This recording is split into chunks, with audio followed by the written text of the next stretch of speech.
Okay, can you walk us through the kind of timeline from when you first called Darren to when you got your check? Sure, That's probably sure. the best thing. Kind of talk about the experience, and then we'll just cut that up into a testimonial, kind of so to speak. Okay, so I'm a runner, and I run probably every other morning, like at 6 in the morning when it's dark out, and I was doing my usual run in the morning, and I was running through a very comfortable little neighborhood, stopped at the crosswalk, and a car was coming from the other way.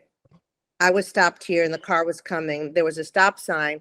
He stopped at the stop sign and then just turned right into me. So he cut the corner and just went right into me, even though I was at the crosswalk, knocked me over, hit me twice from the front and the back.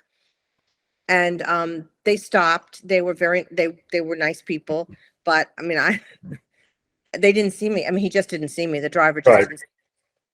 It was 6 in the morning. So and you were a dark. pedestrian.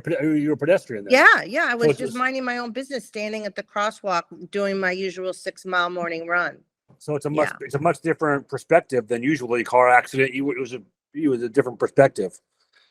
I saw them coming right at me, and it was shortly after a woman jogger was killed on the campus of one of the universities early in the morning.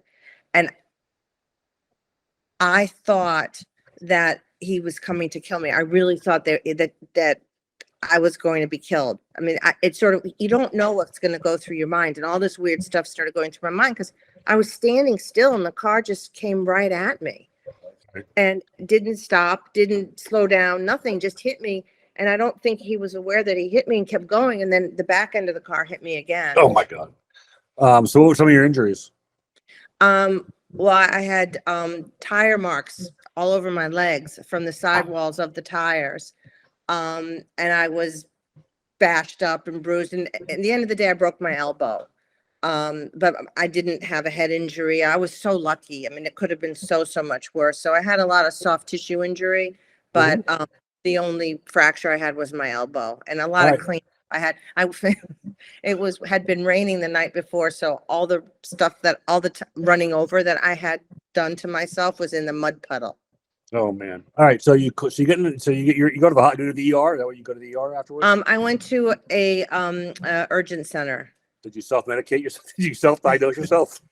No, I was shaking. I couldn't stop shaking. First of all, I was cold and wet, and I just couldn't stop shaking. I was in my shorts and a t-shirt, covered in mud and road grime and tire sidewall and bleeding and swollen, and it was pretty traumatic. Yeah, emotionally, and plus I thought he was trying to kill me. I really thought they were trying to kill. He was trying to kill me. You got hit by a car. That's not. I mean, that's okay. So you called. When did you call Darren? After how soon or quickly? I called him when I was in urgent care. Smart. I called him right away. Okay. And what did he say? What was his initial advice? He was very calming.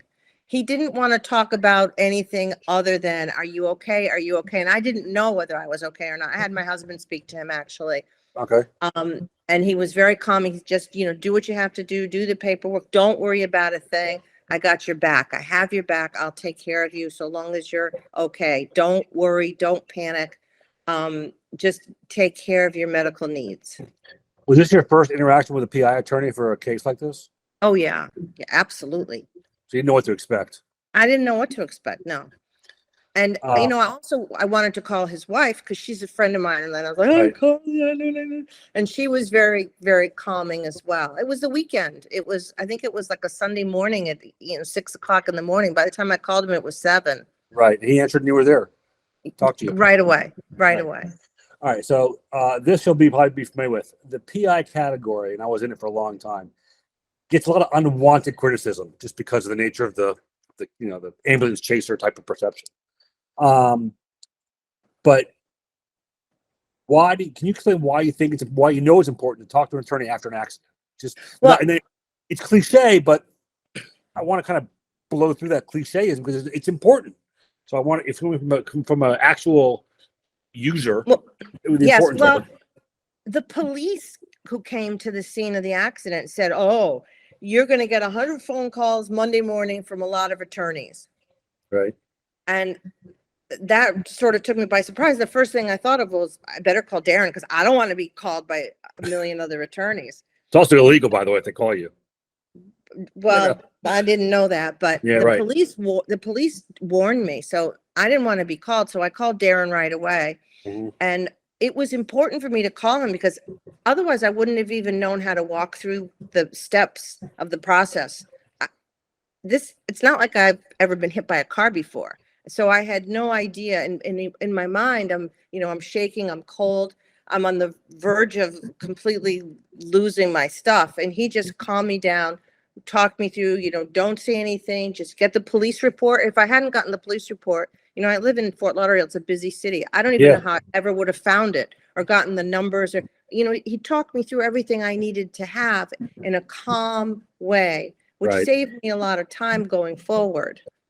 No, it's very important, but the perception's so awful that they don't know what to do. So that's why we like to talk to actual clients so they can give their perspective and not go through the interact, get a check mantra. The mindset. It's more important to know you're dealing with someone who cares about you, not just the interact, get a check. And working with Darren, it sort of takes away the whole concept or changes the concept of an ambulance chaser, because he wasn't like that at all. All he wanted to talk about is make sure you're okay, make sure you get the x-rays, just put yourself first. You are the most important thing. Your health and your welfare is the most important thing. And let's get all this other stuff on the side just to save you steps later, which prevented me from having to relive the experience over and over and over again. Just two more things we kind of fallen together. So before the accident, what was your perception of the whole PI category? The same? Was your perception changed from before and after? That's a question, really. Like, yes, my perception of a private well, I don't even know what a PI means. Personal injury. Sorry, personal injury. I'm thinking of private investigator. Yeah, no, sorry. No, my perception of a personal injury attorney is was definitely an ambulance chaser, all about what is the policy, what is the numbers, all about the money. Right. My perception, I can't say my perception of personal injury attorneys has changed. I could just say that Darren is not like that. Right. That's what I was getting at. Right. Exactly. If it's a typical PI attorney is to be an ambulance chaser, that's not Darren. Okay. Darren is more about you as an individual, a person, making you comfortable and alleviating the hysteria. I think that comes with being in an accident and being the victim of an accident. Right. Okay. Which is a perfect end to the last question is, and thanks for your time. What do you wish everyone knew about after they get into an accident? Like, what do we say they knew before an accident? What do we say? What do you want them to learn? What can they learn from your experience, basically? Well, from my experiences, you really have to call or contact somebody. Well, I don't want to say somebody because it's not just somebody. I mean, my experience was it was so important for me to contact Darren immediately because he saved me a lot of steps. He took away a lot of the anxiety. He prevented my hysteria. And one other thing is he always returned my phone calls. He was very Johnny on the spot.